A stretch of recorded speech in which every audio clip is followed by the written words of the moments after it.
গত 11 সেপ্টেম্বর গিয়েছিলাম যশোরের ঐতিহ্যবাহী চৌগাছার পীর বলু দেওয়ানের মৃত্যুবার্ষিকী উপলক্ষে 7 দিনব্যাপী মেলাতে ঘুরতে। সেখানে গিয়ে কি করলাম এবং আপনাদের মতো কিছু ভালোবাসার মানুষের সাথে দেখা হয়েছিল, তাদের সাথে সময়টা কেমন কেটেছিল সেটা নিয়ে আজকের এই ব্লগ।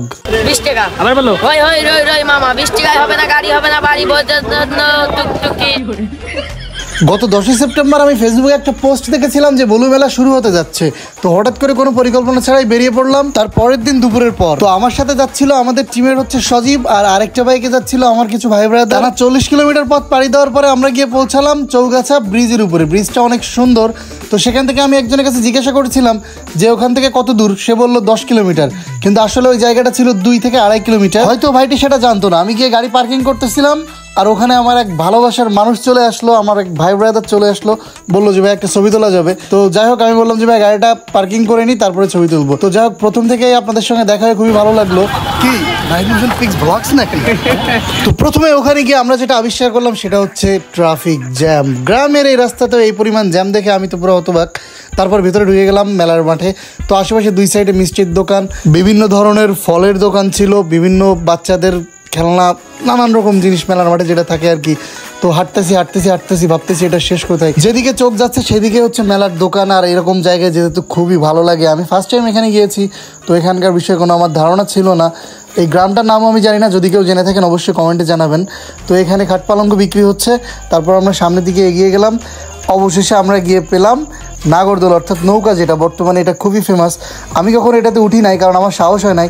আপনাদের কখনো ওঠা হয়েছে কিনা কমেন্টে জানাবেন। তো এই মেলাতে ছিল হচ্ছে বাচ্চাদের খেলাধুলার জায়গা, তারপর ঘোড়া, হাতি, হাবি জাবি, আর এখানে টেডি নাচানাচি করতেছে। আমি এখানে দাঁড়ায় আছি, কারণ ভাই আমি উঠতে চাইছিলাম কিন্তু পরে সাহসে কোলায় নাই। তারপর সেখান থেকে আমরা একটা ফাঁকা জায়গায় গেলাম একটা রিলস ভিডিও বানানোর জন্য, যেটা অলরেডি নাহিদ মোশন রিলসের পেজে আপলোড হয়েছে। সেখানে একজন ভালোবাসার মানুষের সাথে দেখা হলো, তারা আমাদের সাথে ছবি তুলল। খুবই ভালো লাগে আপনাদের সঙ্গে কোথাও গিয়ে দেখা হলে, হঠাৎ করে দেখা হয় এবং আপনারা আমাদেরকে চিনতে পারেন। তো অবশেষে আমরা পীর বলু দেওয়ানের ওরস শরীফ, অর্থাৎ ওনার যে মাজারে গেটে গিয়ে পৌঁছালাম। বিশ্বাস করেন প্রায় 2 ঘন্টা ঘোরাঘুরি করার পর এটা খুঁজে পাইছি। তো এর ভিতরে ঢুকে গেলাম। 2 সাইডে একই রকম পরিবেশ, দোকান দিয়ে ভরানো। তারপর মাজার শরীফের ভিতরে গেলাম। ভেতরের পরিবেশটা অনেক সুন্দর।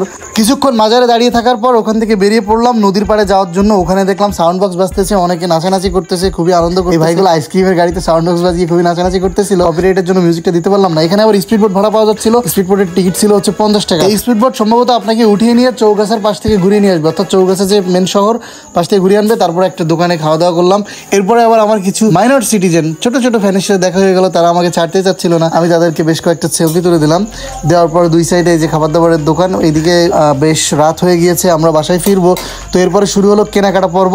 যে যার যার মতো কেনাকাটা করতেছিল, আর আমি খালি ঘুরে ঘুরে দেখতেছিলাম কি কিনবো, খুঁজে পাচ্ছিলাম না। তো আমরা যে রোড দিয়ে গিয়েছিলাম ওই রোড দিয়ে বের হতে হচ্ছিল, কারণ ওখানে রাস্তা 3টা ছিল। আমাদের গাড়ি পার্কিং ছিল প্রথম রাস্তায়।